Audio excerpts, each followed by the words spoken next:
Hi, boys and girls. I hope that everyone had a good day. If you went to school today, I hope it was great. If you were learning at home, I hope that was also great too. I have kind of an unusual book for you tonight. It's called Owl Moon. I forgot to bring a book home from school, so I have to read this book that I was able to find at our house. And I know it's not winter, but it's the book we're going to read tonight. And as you can see, it won a prize. All right, so let's hear, I'm going to move the camera a little bit and let's hear about Owl Moon. It was late one winter night, long past my bedtime, when Pa and I went owling. There was no wind.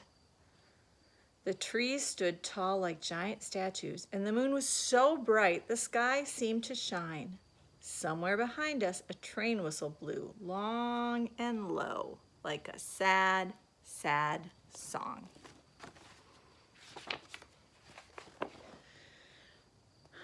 I could hear it through the woolen cap Pa had pulled down over my ears. A farm dog answered the train, and then a second dog joined in. They sang out trains and dogs for a real long time, and when their voices faded away, it was quiet as a dream. We walked on towards the woods, Pa and I.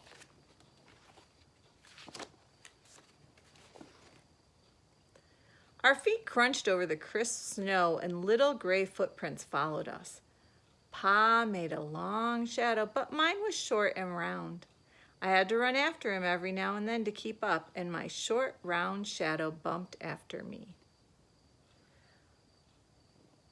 But I never called out. If you go owling, you have to be quiet. That's what Pa always says.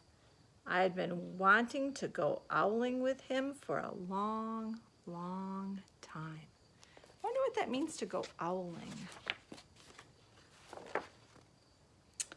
We reached the line of pine trees, black and pointy against the sky, and Pa held up his hands.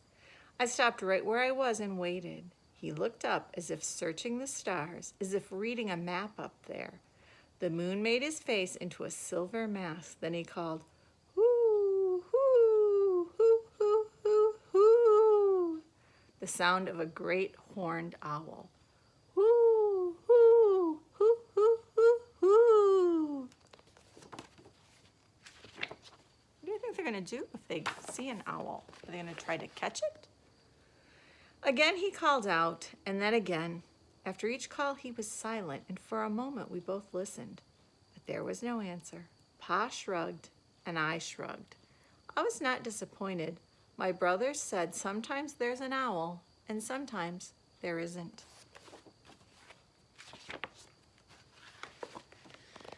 We walked on. I could feel the cold as if someone's icy hand was palmed down on my back, and my nose and the tops of my cheeks felt cold and hot at the same time. But I never said a word.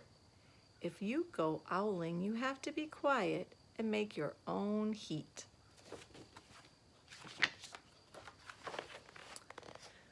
We went into the woods. The shadows were the blackest things I had ever seen. They stained the white snow. My mouth felt furry, for the scarf over it was wet and warm. I didn't ask what kind of things hide behind black trees in the middle of the night. When you go owling, you have to be brave. Look how little they are and how big the trees are.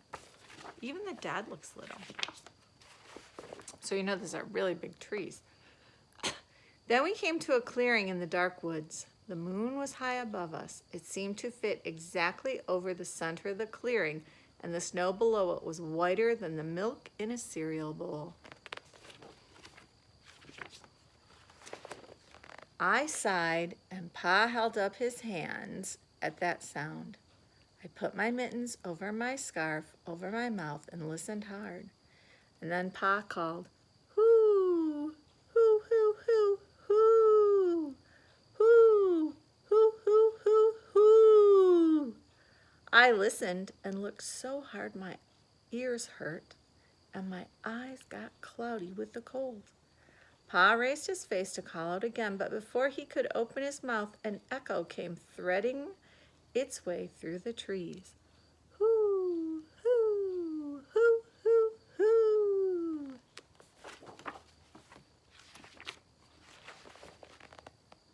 Pa almost smiled. Then he called back, hoo, hoo, hoo, hoo, hoo, hoo, just as if he and the owl were talking about supper or about the woods or the moon or the cold. I took my mitten off the scarf, off my mouth, and I almost smiled too.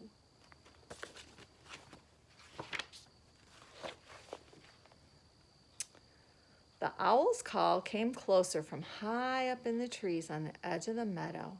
Nothing in the meadow moved. All of a sudden, an owl's shadow, part of the big tree shadow, lifted off and flew right over us. We watched silently with heat in our mouths, the heat of all those words we had not spoken. The shadow hooted again.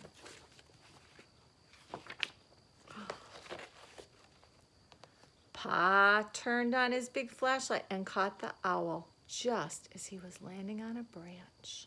Look at the owl.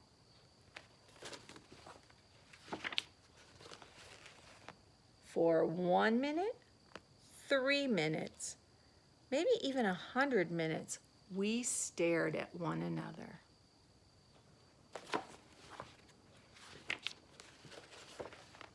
Then the owl pumped its great wings and lifted off the branch like a shadow without a sound. It flew back into the forest.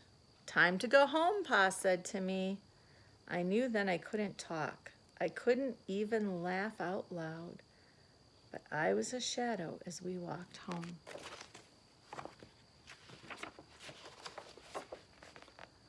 When you go owling, you don't need words or warm or anything but hope. That's what Pa says. The kind of hope that flies on silent wings under a shining owl moon.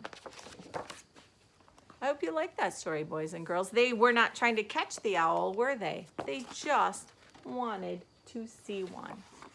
Good night, boys and girls.